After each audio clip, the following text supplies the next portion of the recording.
Assalamualaikum warahmatullahi wabarakatuh. Perkenalkan, nama saya Dina Safitri dengan NPM 223515516106. Video ini dibuat untuk memenuhi tugas 1 mata kuliah Sistem Perencanaan, Pemrograman, dan Penganggaran R03 yang diampu oleh dosen Ibu Eka Fadilah, SIP, MA. Pada kesempatan kali ini, saya akan menjelaskan mengenai sistem perencanaan, pemrograman, dan penganggaran, baik itu dari definisi, konsep, tujuan, dan juga sistematika dari SP3. Yang pertama, saya akan membahas mengenai definisi sistem. Sistem merupakan suatu kumpulan objek, unsur-unsur, atau bagian-bagian yang memiliki arti berbeda-beda, yang saling memiliki hubungan, saling bekerja sama, saling mempengaruhi satu sama lain, serta memiliki keterikatan pada rencana yang sama dalam mencapai suatu tujuan tertentu pada lingkungan yang kompleks. Sedangkan perencanaan merupakan proses yang digunakan oleh suatu organisasi untuk dapat mempengaruhi masa depan dengan cara menetapkan apa yang ingin dicapai, bagaimana, serta apa aja yang harus dilakukan. Sementara pemrograman merupakan sebuah proses untuk memilih program-program. Proses tersebut dijalankan dengan tujuan untuk mencapai tujuan perusahaan yang telah ditetapkan. Program tersebut dapat berupa keputusan untuk memproduksi barang tertentu, menurunkan biaya produksi, meningkatkan kapasitas produksi, membuat sistem informasi, dan lain sebagainya. Sementara penganggaran merupakan suatu rencana terinci yang disusun secara sistematis dan dinyatakan secara formal dalam ukuran kuantitatif, biasanya dalam satuan uang. Anggaran juga untuk menunjukkan perolehan dan penggunaan sumber-sumber suatu organisasi dalam jangka waktu tertentu yang biasanya dalam 1 tahun.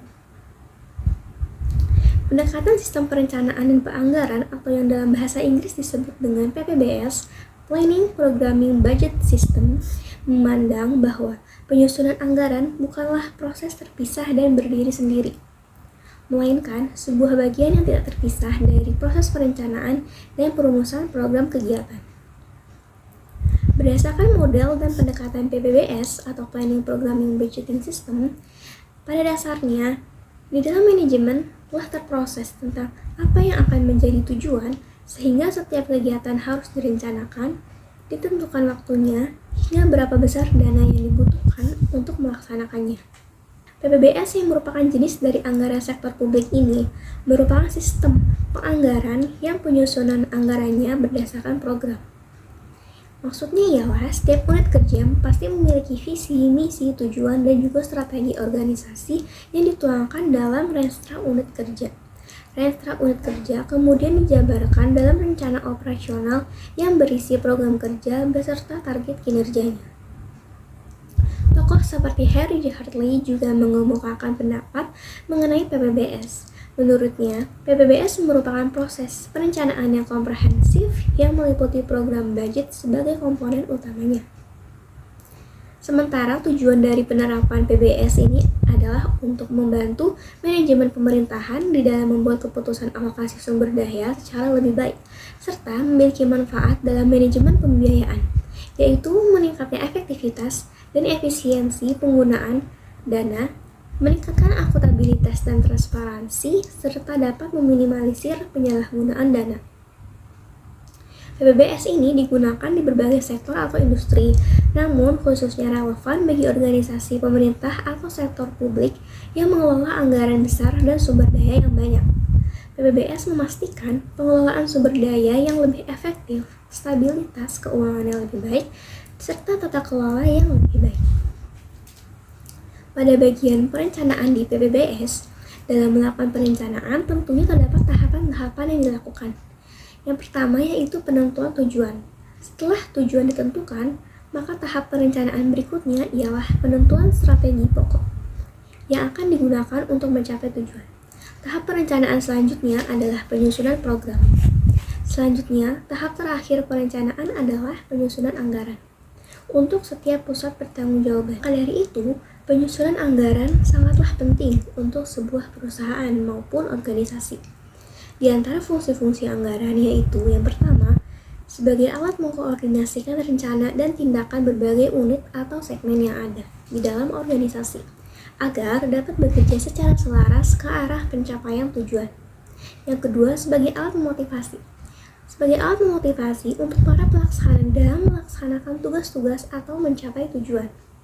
Anggaran yang penyusunannya mengikutsertakan peran serta para pelaksana dapat digunakan untuk memotivasi mereka di dalam melaksanakan rencana dan mencapai tujuan serta sekaligus untuk mengukur prestasi mereka. Selanjutnya yaitu sebagai alat pengendalian kegiatan. Sebagai alat pengendali kegiatan, karena anggaran yang sudah disetujui merupakan komitmen dari para pelaksana yang ikut berperan serta di dalam penyusunan anggaran tersebut. Selanjutnya yaitu anggaran berfungsi sebagai alat untuk mendidik para manajer mengenai bagaimana bekerja secara terinci pada pusat pertanggungjawaban lain di dalam organisasi yang bersangkutan. Sistem perencanaan, pemrograman, dan penganggaran mempunyai 8 langkah sistematika dalam menyusunnya. Yaitu yang pertama, didahului dengan pendahuluan. Selanjutnya, landasan konsepsional.